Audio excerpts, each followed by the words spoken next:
Welcome back नाज़रीन, हमारे साथ दिल्ली में भरत वर्मा है, जबकि यहाँ इस्लामाबाद स्टूडियो में हमारे पास तशरीफ रखते हैं जाहिद हामिद साहब। और वक्फे पर जाने से पहले भरत वर्मा कुछ कह रहे थे। यूनाइटेड नेशन में जब आपकी 3 ऑर्गेनाइजेशन बैन कर दी हैं, वो अपने आप में एक कहानी है, वो बोल रही है। ठीक है, अच्छा जाहिद हामिद साहब की तरफ जाऊंगा मैं। वैसे अच्छा, आप लोग को सब लोग आप एक्सपोर्ट करते हैं टेररिज्म, तो आप लोग कुछ अपनी तरफ भी देखने की कोशिश करिए। आंकड़े लेके के पैनल में डिस्कस करने से कोई डिफेंस एनालिस्ट थोड़ी बन जाता है। ठीक, ये जाहिद हामिद साहब की तरफ जाऊंगा मैं। आंकड़े तो 200 मैं भी दे दूंगा, पर उसका टाइम टेलीविजन में होता नहीं अनफॉर्चुनेटली। अच्छा भरत, ऐसे है कि अगर आप जाहिद हामिद साहब से बराह रास्त भी बात करना चाहें तो आप बिल्कुल कर सकते हैं। जाहिद हामिद साहब उन्होंने कहा कि परसेप्शन का फर्क। देखिए, परसेप्शन की बात नहीं है। इंडियन पुलिस ऑफिसर मारे गए हैं, इंडियन मिलिट्री इंटेलिजेंस समझौता एक्सप्रेस की परसेप्शन नहीं है, ये रियलिटीज हैं। इंडियन मिलिट्री इंटेलिजेंस के ऑफिसर्स आरडीएक्स फराहम करते हुए कर्नल पुरोहित पकड़ा गया, पूरा नेटवर्क बजरंग दल, शेर सेना, बीजेपी का खुल के सामने आ रहा था। और कोई ये परसेप्शन नहीं है कि जो पुलिस ऑफिसर कुरकुरे मारा गया है उसकी बेवा ने बीजेपी से कॉम्पनसेशन पैसे लेने से इनकार कर दिया है और उनको जिम्मेदार ठहराया है। ये परसेप्शन नहीं है कि लोग मराठी बोल रहे थे, ये परसेप्शन नहीं है कि हिंदू बैंड हाथ में पहने हुए थे वो, ये परसेप्शन नहीं है कि वो हिंदी में बात कर रहे थे और हिंदी समझ रहे थे, और ये परसेप्शन नहीं है कि इसमें एक मोसाद का एंगल था। और बीबीसी की रिपोर्ट ये है कि इन लोगों ने ड्रग्स ली थी, शराब पी के गए थे, इनके बैग से शराब निकली है, ड्रग्स इनके खून में से निकली है, और कोई मुसलमान इनमें से कोई हरकत नहीं कर सकता जो ये कर रहे हैं। ये परसेप्शन नहीं है, रियलिटीज हैं। और अगर इतनी बड़ी जमहूरियत और डेमोक्रेसी और रूल ऑफ लॉ है तो ला के सबूत सामने रखें। ये सब खुराफात है कि एब्सोल्यूट नॉनसेंस कि हमारे जहनों में चीज मौजूद है, क्योंकि जहनों में ही मौजूद है, इसके अलावा कुछ भी इसकी रियलिटी नहीं है। और ये इस बात पे क्यों नहीं आते हैं बार बार कि जो इंडियन मिलिट्री इंटेलिजेंस के ऑफिसर समझौता एक्सप्रेस में धमाके करते हुए पकड़े गए, उनकी रियलिटी क्या है, उस पर इनका मीडिया क्यों नहीं बात करता है। Let's discuss that. ये डिस्कस करते हैं कि समझौता में किसने धमाका किया था, उसके बाद फैसला करेंगे दहशतगर्द कौन है। ये क्यों नहीं बात करते कि कर्नल पुरोहित अरबी जबान सीख रहा था ताकि अपने आप को अलकायदा का प्रमोट करके दिखा के एसएमएस भेजे लोगों को। ये क्यों नहीं बात करते हैं कि जो शख्स जिसने सप्लाईज किए टेलीफोन इन दहशतगर्दों को, वो इंडियन पुलिस इंटेलिजेंस का एक अंडर कवर ऑफिसर था, मकबूजा कश्मीर का, मुख्तार उसका नाम था। ये सारी बातें ये नहीं करेंगे क्योंकि ये परसेप्शन नहीं है, ये सबूत है। ये परसेप्शन पे चलना चाहते हैं सिर्फ इसलिए कि इनके इसराइलियों से बड़े अच्छे ताल्लुकात हैं और अमेरिका आजकल मिलकर दोनों तरफ से मिलकर पाकिस्तान को दबाना चाहते हैं। This is the reality. इनकी सिर्फ आर्गुमेंट ये है कि चूंकि यूएन ने कह दिया लिहाजा हम दहशतगर्द हैं। If this is the argument, फिर इस लिहाज से इराक में भी वेपन्स ऑफ मास डिस्ट्रक्शन निकलने चाहिए थे, वहां से नहीं निकले। इनकी सारी खुराफात इंडियन गवर्नमेंट की, इंडियन मीडिया की। अच्छा भरत, एक चीज जो है ना मैं आपके सामने रखना चाहता हूं, वो ये है कि आपने कहा कि परसेप्शन का फर्क है, पाकिस्तान का परसेप्शन कुछ हो रहा है, इंडिया का परसेप्शन कुछ हो रहा है। लेकिन यहाँ पे एक बहुत बड़ी रियलिटी ये है कि पाकिस्तान भी न्यूक्लियर पावर है और इंडिया भी न्यूक्लियर पावर है। अगर इनके परसेप्शन का इतना ज्यादा डिफरेंस होगा तो ये ना हो कि यहाँ पे न्यूक्लियर वार हो जाए, और अगर न्यूक्लियर वार होगी तो 2 अरब लोग जो होंगे ना इस पूरे खित्ते के, वो मुतासर होंगे। आर यू श्योर आपके न्यूक्लियर वेपन चल पाएंगे? क्यों नहीं चल पाएंगे? भी कि उस पर भी किसी और का कब्जा हो गया है। नहीं, मैं तो पूछ रहा हूं आपसे। चलिए फिर इंशाल्लाह will see you in Panipat then. Panipat आप अभी भी आ सकते हैं, उस तारीख को ना भूलिएगा, बिकॉज हिस्ट्री रिपीट्स इटसेल्फ। मैं डोंट प्रोवोक अस, बिकॉज आप हमें अगर प्रोवोक करेंगे, और हम मुसलमान वही लोग हैं जो हमेशा मगरब से आकर आपके पानीपत में मिला करते थे। We can do it again. मैं आपको प्रोवोक कर रहा हूं, आप तो खुद ही प्रोवोक बैठे शुरू से, मैं आपको क्यों प्रोवोक करूं? लेकिन उसमें भरत देखे ना, क्योंकि न्यूक्लियर वेपन्स जो है ना वो तो इंटरनेशनल एजेंसी जो वो तस्लीम कर चुकी हैं कि पाकिस्तान के पास भी हैं, इंडिया के पास भी हैं। पाकिस्तान का मॉडल जो है वो ज्यादा खौफनाक है, वो मार कर सकता है। हमारे पास मिसाइल्स हैं, टेस्टेड मिसाइल्स हैं जो 2000 किलोमीटर तक जा सकते हैं। तो जब इतनी चीजें जब होंगी तो इस खित्ते को बहुत ज्यादा नुकसान हो सकता है। आपने कभी इसके बारे में सोचा?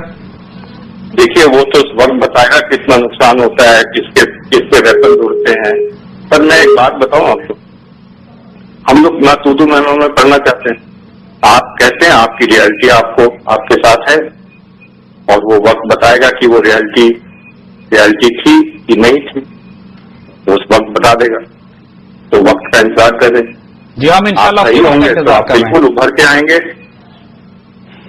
लेकिन वही ना भरत, मसला तो फिर वही है ना कि अभी तक सबूत तो किसी जगह पेश नहीं किए गए और सिर्फ इल्जाम लगाया जा रहा है।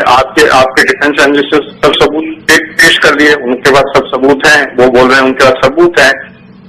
अब हम लोग उसमें क्या कह सकते हैं? उनके पास ऑलरेडी सबूत हैं हर चीज के। तो जब उनके पास सबूत हैं तभी मैंने कहा वो बहुत अच्छे लॉयर बनेंगे, उनको अपना पेशा चेंज कर लेना चाहिए। लेकिन यह है कि मेरा ख्याल यह है कि जंग जो है वो ये पूरा खित्ता जो है ना वार, मैं भरत में आपको ये बताऊं कि पाकिस्तान और इंडिया अफोर्ड नहीं कर सकते, क्योंकि इतने करीब करीब हैं दोनों। अगर किसी किस्म की जंग हुई खुदा ना खास्ता तो इस पूरे खिते को बहुत बड़ा नुकसान पहुंचेगा। मेरा ख्याल है पाकिस्तान और इंडिया दोनों को इस मसले पर बैठ कर सोचना चाहिए और इस मसले को हल करना चाहिए।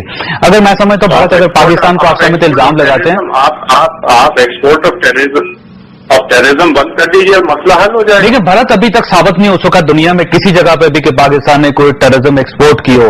पाकिस्तान अलाई है पूरी दुनिया में टेररिज्म के खिलाफ। हम पाकिस्तान की दाद देते हैं ना, क्या खूबी से आप एक्सपोर्ट करते हैं, कोई वो सबूत ही नहीं दे पाता। जाहिद अहमद साहब अगर आपको जवाब देना चाहें तो। देखिए, मैं सिर्फ इनको एक मैसेज इंडिया की कौम को देना चाहता हूं कि हम पाकिस्तान के मुसलमान ऑनरेबल को एग्जिस्टेंस के साथ रहना चाहते हैं। हमने इंडिया के वजूद को 47 के बाद एक मुल्क की हैसियत से तस्लीम किया था, लेकिन जब हम ये देखते हैं कि इंडिया पाकिस्तान को तस्लीम नहीं करता है, हमारा एक हाथ बाजू तोड़ के इन्होंने अलग कर दिया, बकिया बाजू को तोड़ने पर लगे हुए हैं, तो फिर हम मजबूर होंगे कि हम जवाबी कार्रवाई करें। हम एक अच्छे हमसायों की तरह रहना चाहते हैं। हमारी तमाम हमदर्दियां हैं इंडिया की उन तमाम अकलियतों के साथ जो इस वक्त दलित हों, शुदर हों, नक्सलाइट्स हों, सिख हों या कश्मीरी मुसलमान हों, जो जुल्म सितम में रह रही है, बजरंग दल, RSS, शेख के, और हमारी हमदर्दियां उनके साथ हैं। और अगर हमने फैसला कर लिया उनकी मदद करने का, फिर इंडियन फेडरेशन ज्यादा अरसा से नहीं बचेगी।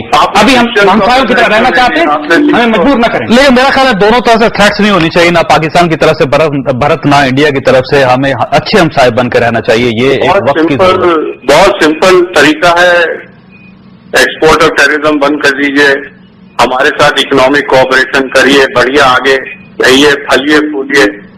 हम भी फलेंगे फूलेंगे, हमें क्यों ड्रैग नीचे का, हम ऊपर जाते हैं, आप ड्रैग नीचे कर लेते हैं, क्यों करते हैं? लेकिन भारत जब आप कांस्टेबल बनने की कोशिश करेंगे तो फिर कैसे ताल्लुकात ठीक होंगे? इंडिया जो है ना फोर्स कर रहा है चीजों में और वो ठीक नहीं है। हमें हमसायों की तरह रिलेशन रखने चाहिए। आपने कचहरी में सब प्रूफ दे दिए कि इंडिया हर चीज में गलत है, तो इसलिए तालमेल नहीं हो सकता है। बिल्कुल ठीक। भरत वर्मा, आपका बहुत बहुत शुक्रिया। मैं आपका बड़ा ममनून हूँ और हम अक्सर आपको प्रोग्राम में तकलीफ देते रहा करेंगे। जाहिद अहमद साहब, आपका भी बहुत शुक्रिया। मैं आप दोनों का बहुत ज्यादा ममनून और मशकूर हूँ। Thank you. ख्वाजरात, ताकत और जिम्मेदारी, इन दोनों का आपस में बड़ा गहरा ताल्लुक होता है। इंसान और कौमें जैसे जैसे ताकतवर होती जाती हैं, इनकी जिम्मेदारियों में भी इजाफा होता जाता है। पाकिस्तान और भारत एक दूसरे के हमसाए भी हैं और न्यूक्लियर पावर्स भी। और नाज़रीन, ये हकीकत है कि आप दुनिया में भाई बदल सकते हैं, आप दोस्त भी तब्दील कर सकते हैं, लेकिन आप अपना हमसाया नहीं बदल सकते, और हमसाया भी ऐसा जो न्यूक्लियर पावर हो। लिहाजा पाकिस्तान और भारत को एक दूसरे को बर्दाश्त करने की आदत डालना होगी। हमें एक दूसरे को तस्लीम करना पड़ेगा, क्योंकि न्यूक्लियर ताकत एक ऐसी पावर है जिसमें गलती की कोई गुंजाइश नहीं होती। आइंस्टाइन ने कहा था कि अगर दुनिया में एक बार जौहरी जंग छिड़ गई तो इसके आखिर में इंसान दोबारा उस मकाम पर आ जाएगा जब वो पत्थरों और डंडों से लड़ा करता था, वो कच्चा गोश्त खाता था और बदन पर पत्ते बांधता था। चुनांचे अगर हम उस वक्त से महफूज रहना चाहते हैं, हम उन हालात से बचना चाहते हैं, तो हमें बर्दाश्त की आदत डालना होगी। हमें एक दूसरे का अच्छा हमसाया बनना पड़ेगा।